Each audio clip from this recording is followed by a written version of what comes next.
Que todo lo que soy bendiga al Señor, su nombre santo es. Señor, te damos muchas gracias por tu presencia, gracias por tu amor, gracias por todo lo que tú haces, Señor, en nosotros. Te pedimos que esta palabra nos ayude a ser transformados, Señor, porque tu palabra es la que actúa a través del Espíritu Santo, es la espada del Espíritu Santo, Señor. Así que te pedimos que esta espada actúe en cada uno de nosotros y nos vaya transformando y nos vaya haciendo ser como tú eres. En el nombre de Jesucristo. Amén. La semana pasada hablé de Melquisedec, largo, pero ¿saben qué? Yo, como leí tanto, sobre todo Hebreos 7, tiene un montón de cosas que yo realmente en aras del tiempo, porque no fuera tan larga la prédica, me salté y no dije. Entonces quiero que revisemos de nuevo Hebreos 7, porque es una palabra tremenda que nos da, ¿no es cierto?, un respaldo de quiénes somos realmente nosotros. Y eso es lo importante, no solo conocer a Dios, sino que todo lo que Él nos entrega también a nosotros y toda la responsabilidad y toda la gracia que tenemos a nuestro favor, ¿ya? Y Hebreos muestra muchas cosas y que quizás las dije la semana pasada, pero las quiero repetir, y otras que no dije, ¿ya? Que el Señor me mostró esta semana. Entonces, Hebreos 7, vamos a empezar.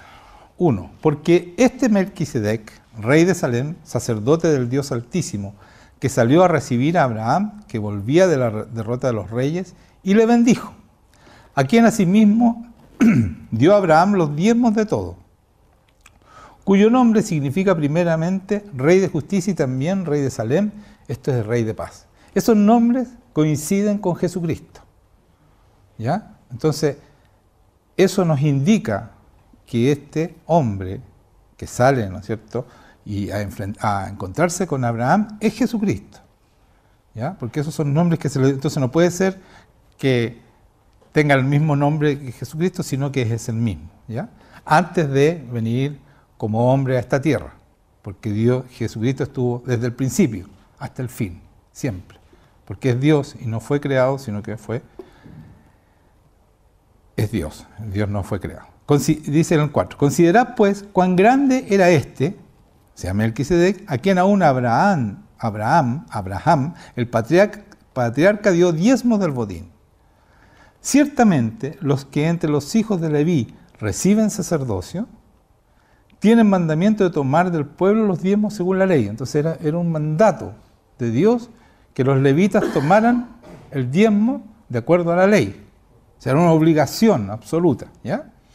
Es decir, de sus hermanos, aunque estos también hayan salido de los lomos de Abraham, porque Abraham todavía no había salido todas las tribus que iban a ver, entonces por eso dice estaban en los lomos, porque es herencia, él es el padre del pueblo hebreo, entonces estaban todos en sus lomos, ¿ya? Por eso habla de los lomos, ¿ya? Para los que no entienden. Pero aquel cuya genealogía no es contada entre ellos, tomó de Abraham los diezmos. ¿Se dan cuenta? Dice que su genealogía no está contada entre el pueblo hebreo. ¿Se dan cuenta? ¿Por qué dice eso? Y esto es nuevo, no lo dije la semana pasada. Porque era la única manera de abrir después la herencia a los gentiles, a todo el mundo, no solo a los hebreos. Este no tiene genealogía, por lo tanto, si es sacerdote para siempre, también nos abre a nosotros la puerta para ser sacerdotes para siempre, de acuerdo a Melquisedec, ¿ya? Entonces, por eso dice, no tiene genealogía, no es parte, no lo dice, a lo mejor sí, a lo mejor no, pero no dice que es del pueblo hebreo. Es un rey que sale a encontrar a Abraham, no dice nada más. No hay genealogía, no hay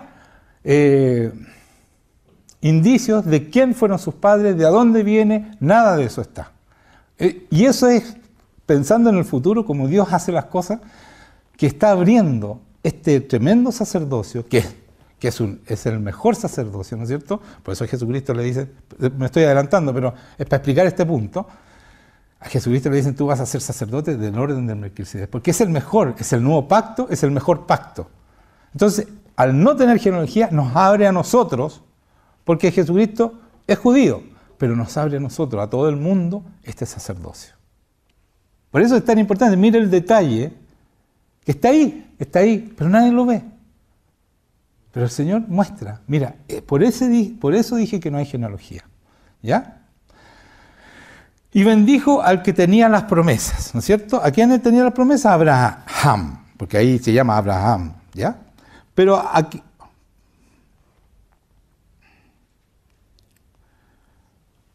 7. Y sin discusión alguna, el menor es bendecido por el mayor. O sea, Melquisedec es más grande en todo sentido que Abraham, de acuerdo a lo que dice aquí. Y aquí ciertamente reciben los diezmos hombres mortales, aquí, dice, en ese momento, pero allí, o sea, con los levitas, ¿no es cierto?, donde está hablando, pero allí, en el momento que toma Melquisedec el diezmo, uno de quien se da testimonio de que vive. Melquisedec vive. Está diciendo, él está hablando en el Nuevo Testamento, en hebreo. O sea, vive todavía. Entonces, ¿puede ser un nuevo Dios? No. Solamente hay un solo Dios y 3 personas. Padre, Hijo y Espíritu Santo. Entonces, él tiene que ser Jesucristo. ¿Se dan cuenta? Porque si no, habrían 2 dioses. Si él vive y es eterno, hay 2 dioses. Y por decirlo así, en Abraham pagó el diezmo, también Leví que recibe los diezmos. O sea, en él es tan grande su poder y es tan grande él, ¿no es cierto?, porque es Jesucristo, que también Leví pagó los diezmos a él. Los que recibían los diezmos en la ley, le pagan a Jesucristo los diezmos. ¿Se dan cuenta lo importante que es esto? Porque muchos se toman de los diezmos, de no dar diezmos porque el Nuevo Testamento no sale. El sacerdocio de Melquisedec, sí. Incluso los levitas le pagaron a él. Sí recibe los diezmos, sí es obligación, sí debemos hacerlo. ¿Les queda claro eso, no? Para los que tienen dudas, eso es así. Y por eso está esto de Melquisedec, por eso está en hebreo y habla del diezmo. Pero también no habla antes, porque no solo él entregó los diezmos, sino que Melquisedec le dio el pan y el vino. O sea, dice, yo te hago partícipe de la libertad que Jesucristo va a dar en un tiempo más, ¿no es cierto? Antes de que Jesucristo muriera, viniera como hombre y muriera y venciera, ¿no es cierto?, con su resurrección, él le hace partícipe de ese sacrificio, Melquisedec. ¿Puede un hombre común y corriente hacer partícipe está más de 1000 años antes, ¿no es cierto? Le puede ser partícipe de algo que va a ser, si no es Dios mismo, si no es Jesucristo. ¿Se dan cuenta, no? Aquí está todo eso, está guardado aquí. ¿Y saben qué? Yo no escucho, no sé si ustedes han escuchado prédicas de Melquisedec, no se toman en cuenta, porque es un lío para la gente. Es difícil este tema. Pero aquí está centrado la justificación de Jesucristo, y claro que Jesucristo es desde el principio hasta el final. ¿Ya? Miren lo que sigue diciendo. Sigamos analizando porque es súper importante lo que yo dije la semana pasada, pero hay mucho más aquí. Y aquí ciertamente reciben los diezmos hombres mortales, pero allí uno de quien se da testimonio de que vive, y por decirlo así, en Abraham pagó el diezmo. También Leví que recibe los diezmos. 10. Porque aún estaba en los lomos de su padre cuando Melquisedec le salió al encuentro. Si pues la perfección fuera en el sacerdocio levítico, o sea, está diciendo, si fuera la perfección en el sacerdocio del Antiguo Testamento levítico, está diciendo, porque bajo él recibió el pueblo la ley, ¿qué necesidad habría aún de que se levantase otro sacerdote según el orden de Melquisedec y no fuese llamado según el orden de Aarón? ¿Qué necesidad hay si eso era suficiente? Está diciendo. ¿Se dan cuenta? Entonces, ¿es suficiente? ¿Era suficiente? No es suficiente. Tenía que haber, ¿cierto?, como va a explicar un poco más adelante, un nuevo sacerdocio. Y de aquel, dice, porque cambiado el sacerdocio, necesario es que haya también cambio de ley. ¿Se dan cuenta? No es que la ley desaparece, hay un cambio de enfrentar la ley, un cómo enfrentar la ley. Lo voy a explicar un poquito más adelante, que está aquí mismo también. Porque manifiesto es que nuestro Señor vino de la tribu de Judá. Jesucristo viene de la tribu de Judá, ¿cierto? Él es hebreo. De la cual nada habló Moisés tocante al sacerdote. O sea, es un sacerdote que no sigue la costumbre judía de ser levita, sino que viene de otra tribu. Y esto es aún más manifiesto. Si a semejanza de Melquisedec se levanta un sacerdote distinto, no constituido conforme a la ley del mandamiento, acerca de la descendencia. Aquí está, no es de acuerdo a la descendencia, sino según el poder de una vida indestructible. O sea, este sacerdocio no es de acuerdo a que yo soy levita, entonces yo tengo que ser sacerdote, sino que es una vida indestructible. Eso solamente puede hacerlo el Señor y otros más, que los vamos a leer un poquito más abajo, ¿ya? Para no adelantarme. Pero anoten eso. Según el poder de una vida indestructible. Eso es un sacerdocio según Melquisedec, ¿ya? Pues se da testimonio de él, tú eres sacerdote para siempre. Ahí está, una vida indestructible, según el orden de Melquisedec. Queda pues abrogado el mandamiento anterior a causa de su debilidad e ineficacia. Entonces, queda abrogado, queda nulo, ¿ya? Fue abolido. Eso quiere decir abrogado. El mandamiento anterior a causa de su debilidad e ineficacia. Pues nada perfeccionó la ley. Estamos hablando del Antiguo Testamento. La ley del Antiguo Testamento no perfeccionó nada, dice. Y de la introducción de una mejor esperanza por la cual nos acercamos a Dios.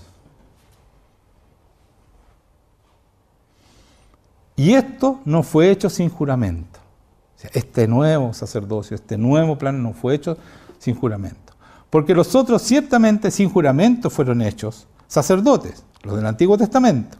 Pero este con el juramento del que dijo, juró el Señor. O sea, Dios juró por esto. Es un sacerdocio absolutamente diferente, inmutable. Solamente el Señor a los levitas dijo, ya, ustedes, los hijos de Aarón, los levitas van a ser sacerdotes. Esto no. El Señor confirmó a Jesucristo y dice, y no se arrepentirá. O sea, esto no va a dejar de ser nunca. Por eso dice, no se arrepentirá. Está diciendo claramente, esto es para siempre. Por eso dice, no se arrepentirá. Lo deja claro, es un juramento que no tiene fin.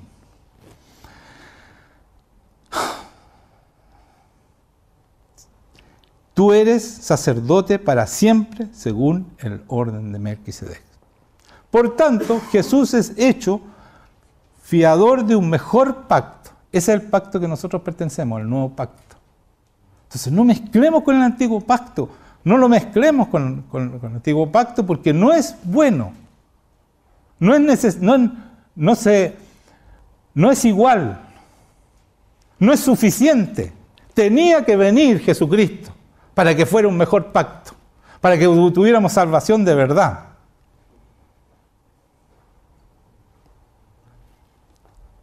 Entonces, no lo mezclemos. No nos confundamos con el Antiguo Testamento. Porque el nuestro es un mejor pacto. Y como mejor pacto no significa que nosotros somos peores que del Antiguo Testamento. Que trataban de cumplir la ley y no lo lograban, pero trataban de hacer las cosas en su fuerza. Este nuevo pacto tenemos el Espíritu Santo, que nos da la fuerza para hacer lo que hizo Jesucristo. Por eso es un mejor pacto, porque nosotros vamos a ser mejores personas, vamos a ser transformados por ese Espíritu Santo para llegar a ser como Cristo fue. Eso es este nuevo pacto.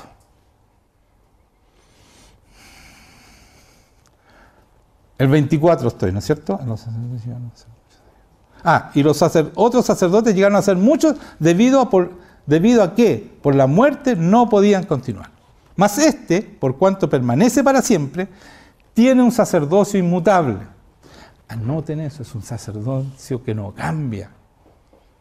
Es un poder que no varía en el tiempo. Es una herencia inmutable que nos entrega a nosotros.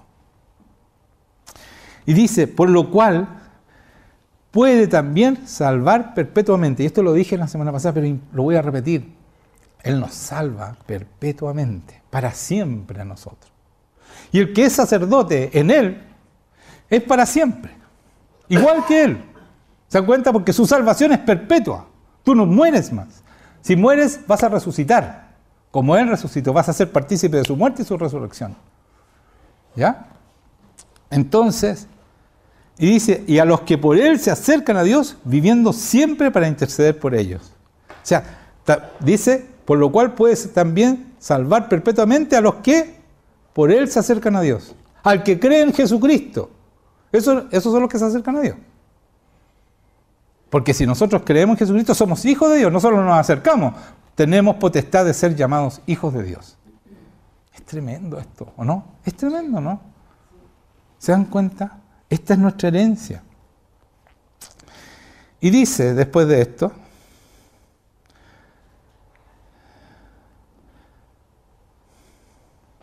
siempre para interceder por ellos, porque tal sumo sacerdote nos convenía, santo, inocente, sin mancha, apartado de los pecados y hecho más sublime que los cielos, que no tiene necesidad cada día, como aquellos sumos sacerdotes, de ofrecer primero sacrificios por sus propios pecados. Como ellos la ley no la podían cumplir, lo primero que tenían que hacer es ir con este cordero, perdona mis pecados.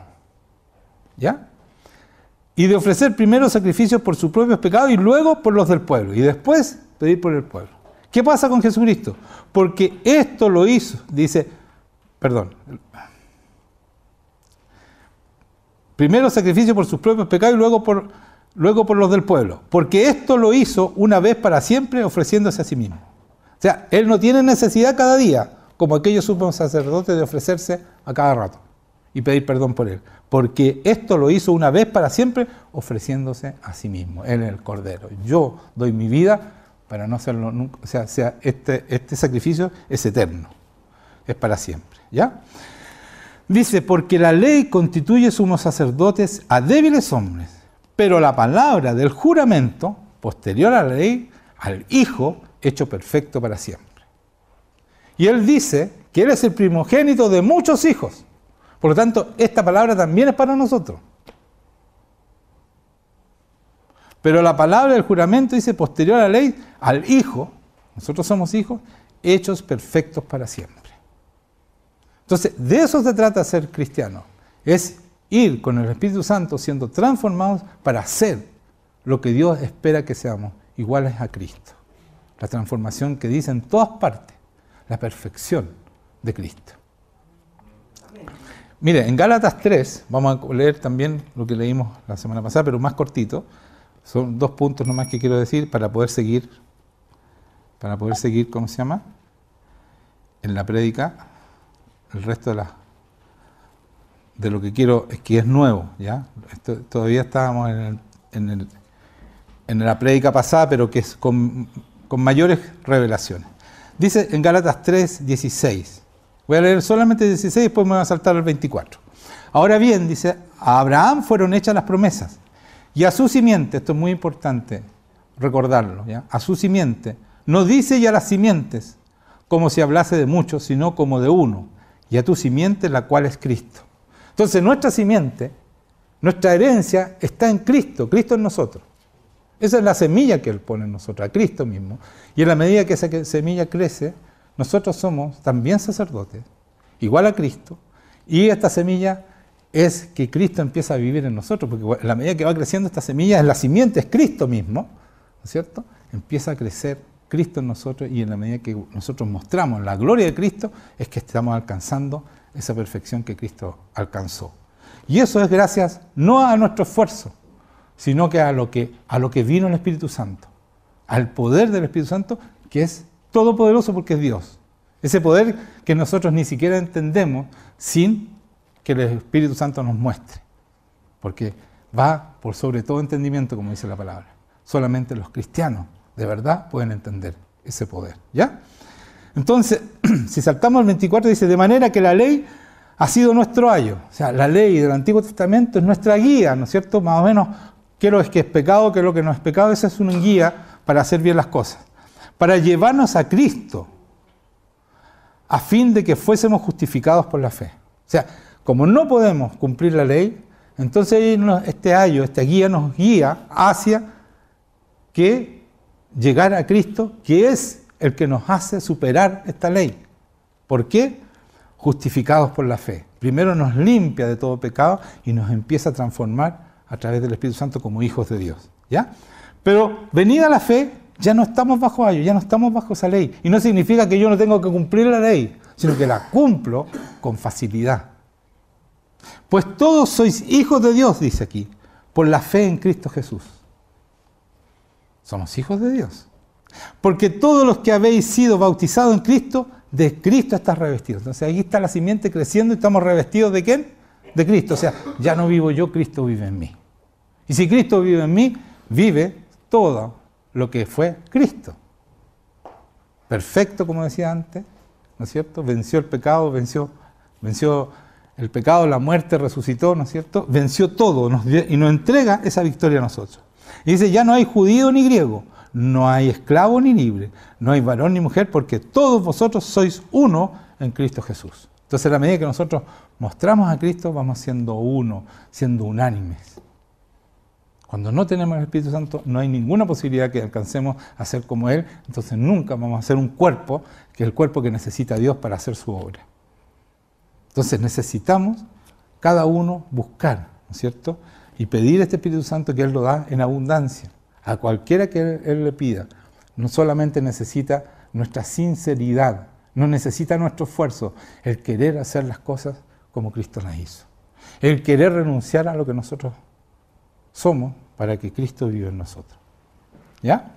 Y dice en el 28, dice, ya no hay judío ni griego, ya lo leí. El 29, y si vosotros sois de Cristo, ciertamente linaje de Abraham sois, y herederos según la promesa. O sea, si esta simiente se plasma en nosotros, si podemos mostrar su gloria, realmente somos herederos según la promesa. ¿Ya? Vamos a Juan 20. Voy a leer del 19 al 21. Juan 20.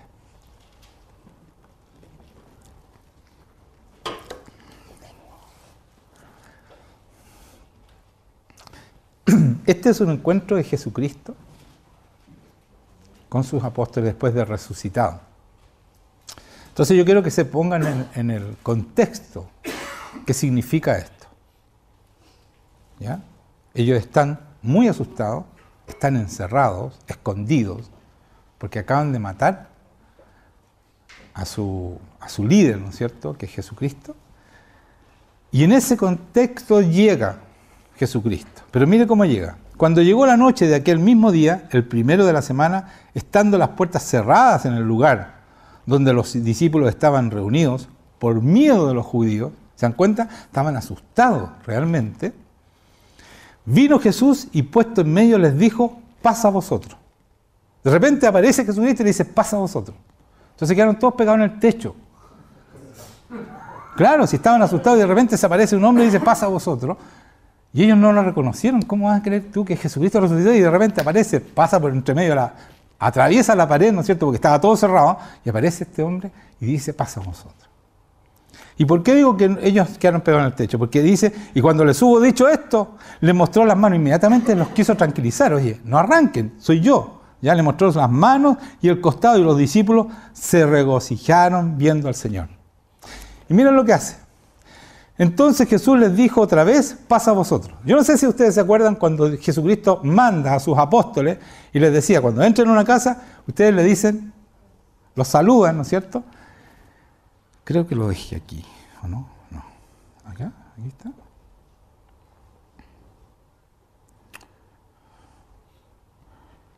Bueno, se los voy a contar porque parece que no lo noté. Ya, sí.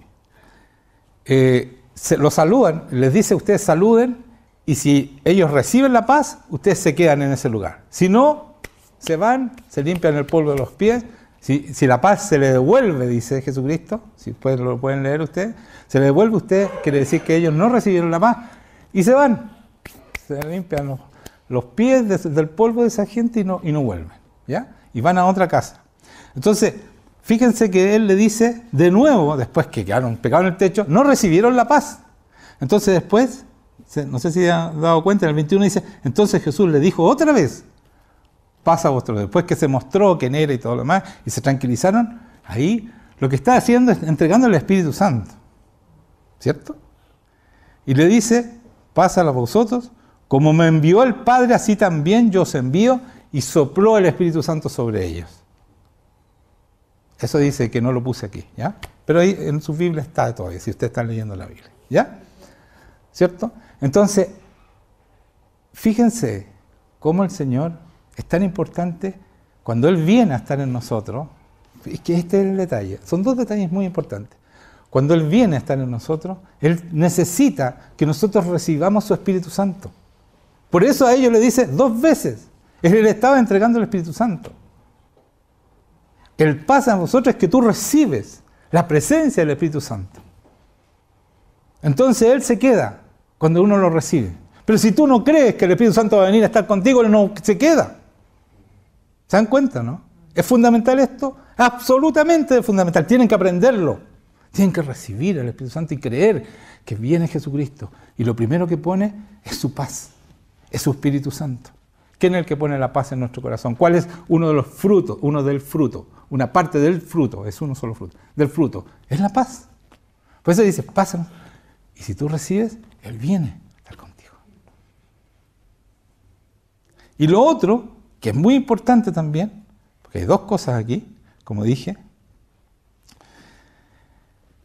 Como me envió el Padre, así también yo os envío.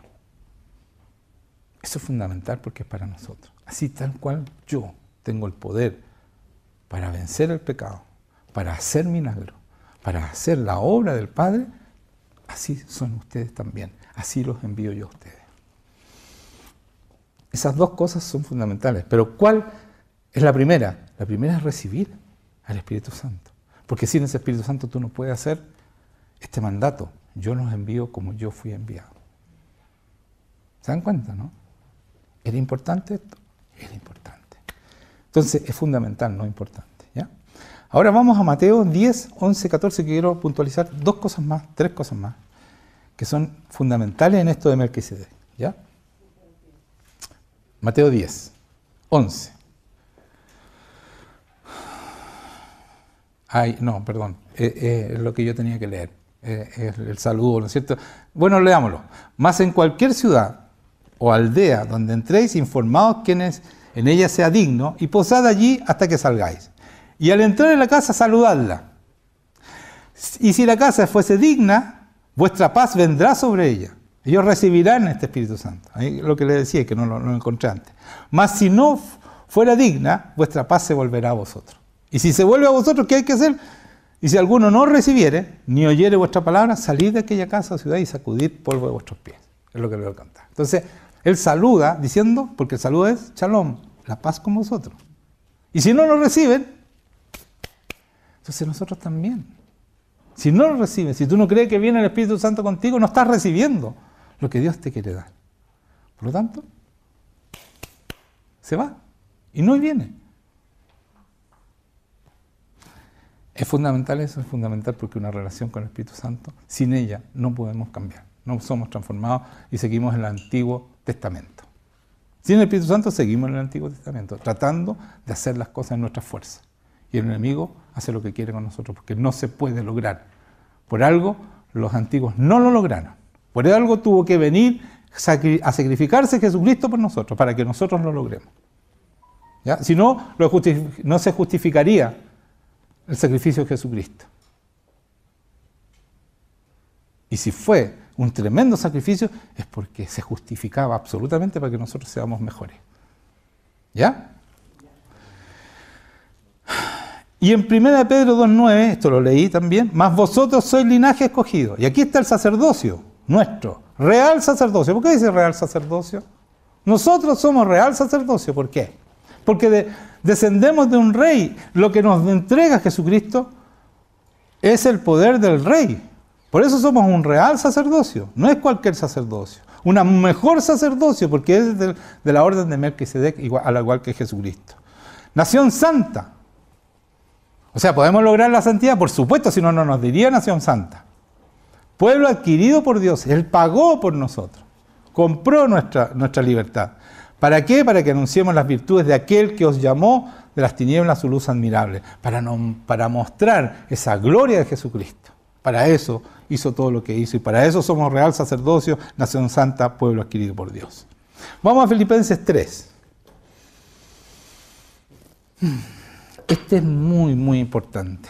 Habla Pablo, ¿ya? Pero inspirado por Dios, absolutamente. Este no es Pablo, es el Espíritu Santo hablando. Quiero que se metan eso en la mente.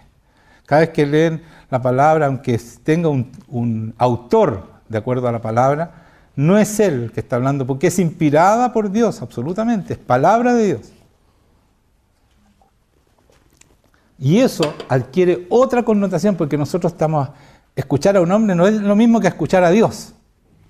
Y eso hace una tremenda diferencia en lo que tú crees, en cómo tú te aproximas a la Biblia. Por eso yo le insisto, esto es palabra de Dios, no es Pablo. Usó a Pablo, pero no es Pablo, porque Pablo no podría escribir esto. Solamente Dios puede escribir esta palabra, con tanta profundidad. Dice, 7, pero cuántas cosas eran para mí ganancia, dice Pablo, el Espíritu Santo le dice que diga esto, las he estimado por pérdida por amor de Cristo. O sea, todo lo que yo era, doctor en la palabra, importante, la ha estimado como pérdida por amor a Cristo. ¿Por qué? Porque él conoce y ama a Cristo y siente el amor de Dios hacia él. Entonces, todo lo demás parece nada. Y eso es lo que está diciendo aquí. Y ciertamente aún estimo todas las cosas como pérdida por la excelencia del conocimiento de Cristo Jesús. O sea, esto está hablando de un conocimiento que es una relación íntima con alguien, que lo conoce como piensa, como ama, como dice, todo. De eso está hablando, de ese conocimiento, de una relación íntima. Entonces, ha dado todas las cosas como pérdidas por excelencia, por esta relación íntima con Cristo Jesús. ¿Ya? Mi Señor, por amor del cual lo he perdido todo. O sea, por su amor yo soy capaz de renunciar a todo, lo perdí todo, renuncié a todo.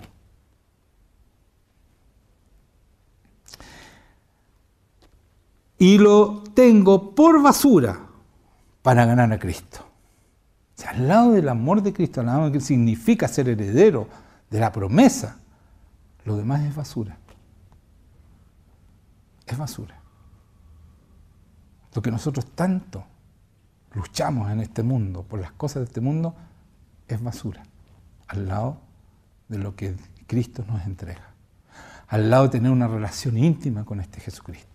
Al lado de recibir ese amor profundo y esa protección constante, en todo sentido, todo lo demás es basura. Y ser hallado en Él, no teniendo mi propia justicia. Mire, esto es fundamental. Porque ¿qué está diciendo aquí? Y ser hallado en Él, o sea, en Jesucristo, ¿no es cierto? De Él está hablando, no teniendo mi propia rectitud. Eso es justicia. Mi propia rectitud, el ser absolutamente probo, ¿no es cierto?, ante el Señor. Eso es, no teniendo mi propia justicia, que es por ley, ¿cierto? La justicia que me decía que cómo yo tenía que hacer las cosas de acuerdo a la ley, sino la que es por la fe de Cristo. Y esto no es, escuchen bien, porque todos escuchan esto, está diciendo, lo voy a repetir, sino la que es por la fe de Cristo, no en Cristo. Es la fe de Él la que me hace ser justo. La que me hace ser recto, irreprochable, irreprensible.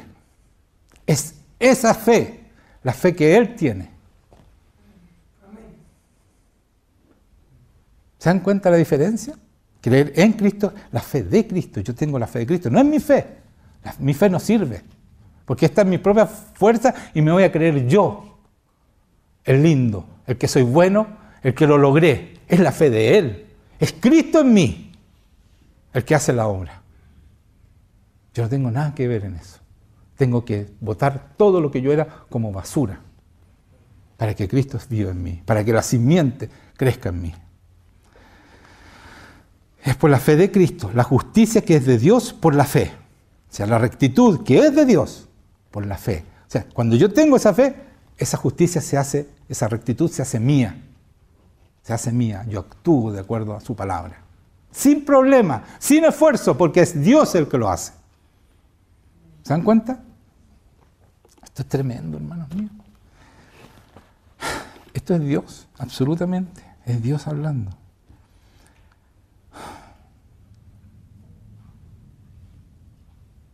A fin de conocerle. Todo esto es a fin de ¿qué? De conocerle. De nuevo, intimidad. No se olviden, la palabra conocer es intimidad.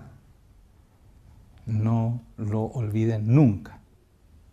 En la Biblia la palabra conocer es intimidad. A fin de conocerle y el poder de su resurrección y la participación de sus padecimientos, llegando a ser semejante a Él en su muerte.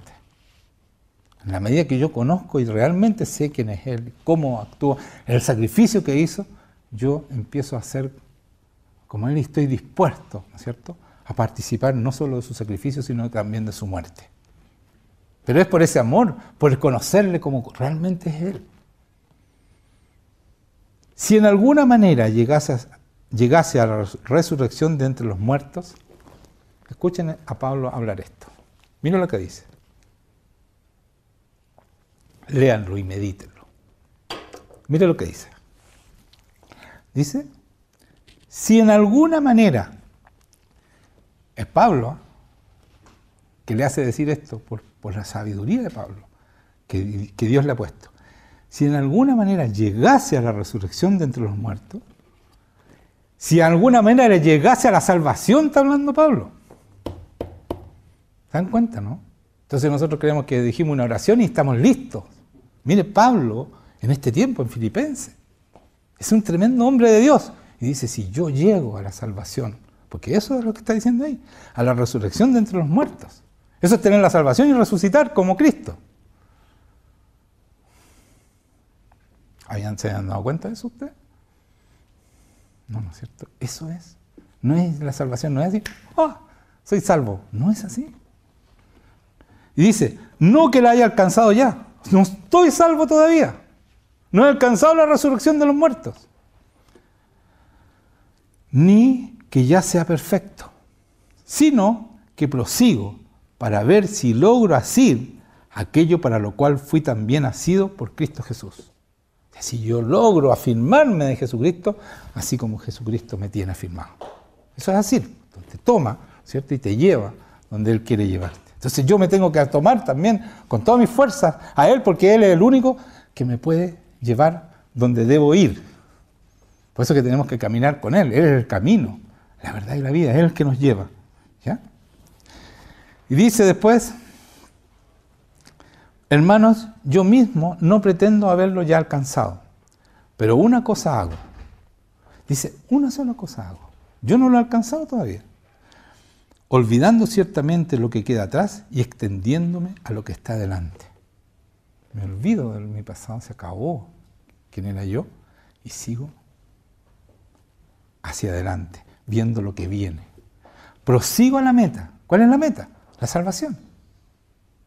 Ser partícipe de esta resurrección. Al premio supremo, el llamamiento de Dios en Cristo Jesús. Una sola cosa hago. Esa es mi concentración. Yo voy. Ahora, eso trae muchas otras cosas que uno hace. ¿Cierto? Uno actúa como Cristo. Entonces, sana enfermos, libera a personas, hace toda la obra para la cual Él te llamó. Pero ¿cuál es su objetivo? ¿Cuál es la única cosa que Él quiere? Es llegar a la meta, estar con Cristo, recibir ese llamamiento perfecto, ¿no es cierto? El supremo llamamiento, como dice aquí, de Dios en Cristo Jesús.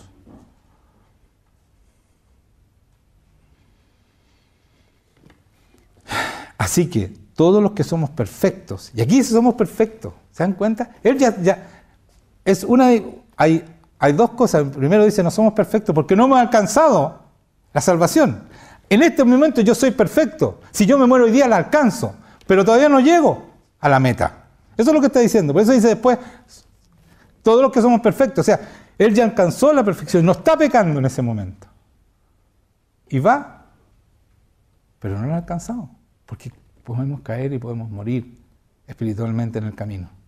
Parece que dice, pues no diga, no, y dice, pero, aquí dice de nuevo, ¿no es cierto? Es otra perfección, es la perfección momentánea, la que se puede perder. Por eso dice, así que todos los que somos perfectos, esa es la perfección momentánea, la que se puede perder, esto mismo sintamos. Y si otra cosa sentís, esto también os lo revelará Dios. O sea, todos los que somos perfectos, que vamos camino, ya sigamos en este camino a la meta, no nos perdamos nuestro objetivo de llegar a la meta. No saquemos los ojos del Señor. Eso es lo que está diciendo. Entonces, está muy entretenido esto.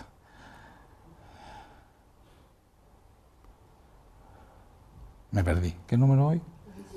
16. ¿Ves? Soy un pobre hombre, ¿no? Me pierdo. Ya. Pero en aquellos a que hemos llegado, sigamos una misma regla, sintamos una misma cosa. Hermanos, sed imitadores de mí, y mirad a los que así se conducen según el ejemplo que tenéis en nosotros. ¿Por qué dice que sean imitadores? Porque él, hasta ese momento, está actuando perfectamente. Está actuando sin pecado, está haciendo lo que Dios dice que debe hacer. Por eso dice, cópienme, sean como yo. ¿Se dan cuenta? No he llegado a la meta, me falta. Todavía no soy partícipe de la resurrección, pero voy en camino, ¿cierto? Eso es lo que está diciendo. Por eso, imítenme, porque si yo lo estoy haciendo mal, ¿cómo voy a pedir que me imiten? ¿Sí o no? Eso es. ¿Ya? Dice, porque por ahí andan muchos, de los cuales os dije muchas veces, y aún ahora lo digo llorando, que son enemigos de la cruz de Cristo. Y esto es súper importante, no está hablando la gente de afuera. Está hablándole a los cristianos, hermanos míos, a los filipenses, a su iglesia de los filipenses, que él formó. Dice, ¿saben qué? Entre ustedes hay enemigos de la cruz. ¿Y qué significa que seamos enemigos de la cruz? Que no tomamos la cruz. Que no renunciamos a nuestros sueños, a lo que nosotros queremos, sino que vivimos pidiéndole ayuda al Señor para hacer nuestros propios intereses. Esos son los enemigos de la cruz. Porque el Señor dice, ¿tú me quieres seguir? Toma tu cruz y sígueme. Los enemigos de la cruz no toman la cruz, siguen en sus desvaríos, en lo que ellos quieren, en pasarlo bien. Y yo no digo que no lo podemos pasar, con Cristo se pasa muy bien, pero en la voluntad de Él, que es muy diferente. Vivir en el centro de su voluntad, eso trae felicidad, alegría, trae todo. Pero nosotros insistimos en hacerlo en nuestro y no tomamos la cruz. No somos capaces de hacerlo. Queremos seguir en los desvaríos nuestros, que ya tanto dolor nos han causado. ¿O no? ¿O no? Cuando llegaron a Cristo no venían despedazados, ustedes no venían hechos pebre. Si así lo hace el Satanás, sin protección. Por eso necesitamos este Espíritu Santo para que no siga haciendo lo que no corresponde con nosotros. ¿Por qué? Y en el 19, mire, que enemigos de la cruz, ¿qué es lo que hacen? El fin de los cuales será perdición. Y mire lo que dice, cuyo Dios es el vientre, y cuya gloria es su vergüenza, que solo piensan en lo terrenal. ¿Se dan cuenta? No están con los ojos puestos, como él dice, en la meta, en Jesucristo, en Dios, en las cosas de arriba, que son las que perduran, las eternas. Estamos en lo que se termina, los ojos en las cosas que terminan. Mas nuestra ciudadanía está en los cielos. Aquí está. Esto es. Está en los cielos, de donde también esperamos al Salvador, de donde viene nuestro Salvador, ¿no es cierto? Que va a venir de nuevo, el Señor Jesucristo. Entonces estamos con los ojos puestos arriba y esperando, ¿no es cierto?, la venida de nuestro Salvador. A reinar con nosotros, con sus sacerdotes reales, a reinar este mundo. Eso es lo que viene a hacer. No es que vamos a estar todos los días adorando, vamos a reinar el mundo. Es algo entretenido. Pero vamos a reinar con el Todopoderoso. Entonces, si hay alguna que se desvían, van a tener que enderezar sus caminos. No van a poder hacer lo que hacen hoy día con mentiras. Están ensuciando todo el mundo. Llevando al mundo a lo peor. Al desvarío.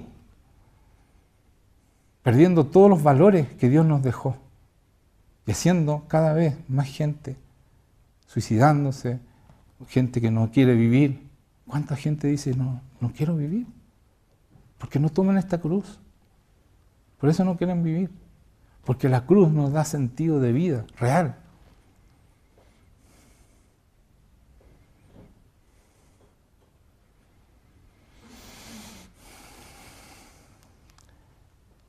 21. El cual transformará el cuerpo de la humillación nuestra, este cuerpo humillado, ¿no es cierto?, para que sea semejante al cuerpo de la gloria suya.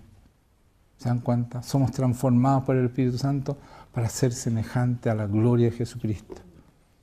Cuando dice semejante es igual, hermanos míos. La palabra semejante aquí significa igual a la gloria de Jesucristo. No nos da menos que... Por eso dice, yo lo envío como yo fui enviado. Es igual. Esa es la palabra semejante. No es parecido, es igual.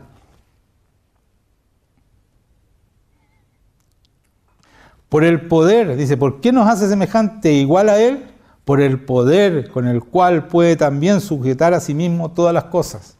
Ese poder que Él te sujeta y te tiene, ¿no es cierto? Y no te permite que te pierdas. Ese poder, siempre y cuando tú lo quieres y tú como Pablo decía, yo también me tomo de Él, ¿cierto?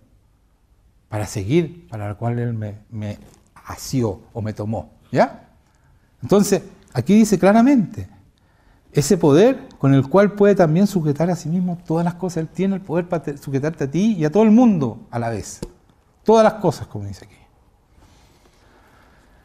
Y para terminar, el último versículo que dice en Mateo 5:48, dice el Jesucristo, dice esto: sed pues vosotros perfectos, como vuestro Padre que está en los cielos es perfecto.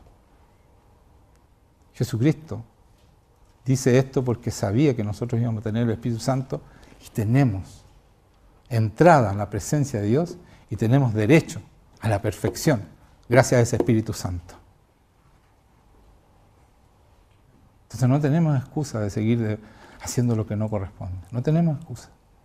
Tenemos que enderezar nuestro camino y permitir que Dios haga la obra a través de su Espíritu Santo. Disponernos a hacer lo que Él quiere. Y ahí va a tomar sentido nuestras vidas y vamos a poder crecer a la estatura de Cristo, que no es menor. Porque ese es el Evangelio. La teología perfecta es Jesucristo. No me inventen otras teologías. Esos teólogos que hablan. La teología perfecta es ser como Cristo. Él nos entregó todo el poder para ser igual a Él. Esa es la teología perfecta. En la medida que tú actúas de acuerdo al Espíritu Santo, estás actuando igual a Él. Por lo tanto, ahí está la teología perfecta. Esa es aprender de Dios realmente, es dejar que el Espíritu Santo haga con nosotros lo que tiene que hacer. Amén. Entonces vamos a orar. Vamos a pedir esto, ¿cierto? Vamos a pedirle al Señor, Señor, haz con nosotros. Yo les pido por favor,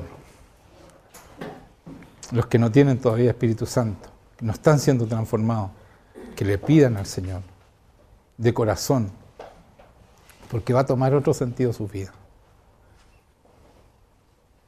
Va a tener una connotación importante en su vida. Ya no van a saber para qué viven realmente, porque Él es el único que nos da sentido. Él nos creó para que nosotros viviéramos con Él. Y si no, nosotros nos salimos de esa vida que Él tiene planeada para nosotros, vivimos errando constantemente. Y errar constantemente es pecar constantemente y los demonios se apoderan de cada uno de nosotros. Por lo tanto, tenemos que decir al Señor, Señor, haz lo que tú quieras conmigo. Señor, me rindo a ti. Pero háganlo de corazón para que el Señor vea tu corazón que estás dispuesto. Y Él tome el control de tu vida, que es el mejor control, porque Él lo sabe todo. Él sabe lo que tú necesitas. Él sabe por dónde tú tienes que caminar. Él sabe lo que tú necesitas hacer para ser realmente feliz, porque Él te creó. Él puso el ADN que tú necesitas. Él puso todos los genes que tú tienes para hacer una obra que Él planeó, no para lo que tú quieres. Porque tú muchas veces estás usando tus habilidades en lo que no es. Deja que Dios te muestre para qué te creó, para que seas realmente un hombre y una mujer llenos de felicidad. Puedas realmente tener un sentido de vida y estés absolutamente contento con lo que estás haciendo. Es como el que nació para futbolista, siendo futbolista se gana la vida. Es eso. Dios te va a hacer disfrutar cualquiera sea tu trabajo porque es el trabajo que Él tiene para ti. Él puso dones en ti para que tú hagas obras de acuerdo a esos dones. Y Él lo sabe, Él los va a despertar en ti, pero si tú no le entregas el poder a Él, si no te entregas para que Él te guíe, nunca los dones que Él puso en ti se van a manifestar, porque tú vas a estar siempre en el lugar equivocado, siempre en el camino equivocado. Entonces los dones que Él tiene preparados para ti no se van a manifestar. Por eso es que es tan importante. Dios te creó con un propósito, hermanos míos. Por favor, entrégate a ese propósito para que seas feliz de una vez por todas y no andes errando en tu vida. Deja esa soberbia de querer hacer lo que tú quieres. Si tú no sabes lo que Dios sabe de ti, tú ni siquiera te conoces bien a ti mismo. Él sabe todo lo que te ha pasado desde el vientre, desde que te puso en el vientre. Así dice la palabra, así dice el salmista. Tú viste cómo mi embrión se desarrolló escondido en el vientre. Él sabe lo que pasó con tu vida, completa. Entonces muchas veces nosotros tenemos rechazo a cosas y son cosas que nos pasaron en el vientre. Y eso no lo podemos saber si Dios no nos revela. Y no podemos ser libres mientras Dios no nos revele toda la verdad. Por eso dice Jesucristo, conocerán la verdad y la verdad nos hará libres.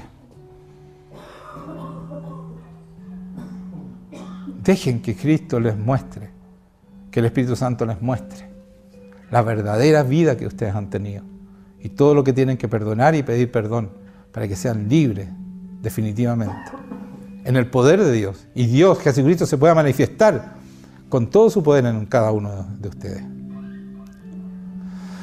Señor, te damos gracias por tu amor, por todo lo que tú nos enseñas, por todo lo que tú nos muestras, Señor.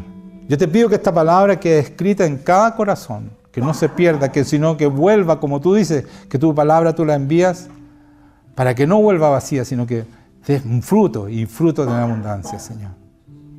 Así que bendice a todos los que están aquí. Llénalos con tu amor, con tu libertad, con tu verdad, Señor, para que sean libres definitivamente. Todo esto te lo pido en el nombre de tu Hijo Jesucristo, nuestro Señor y Salvador. Amén, Señor.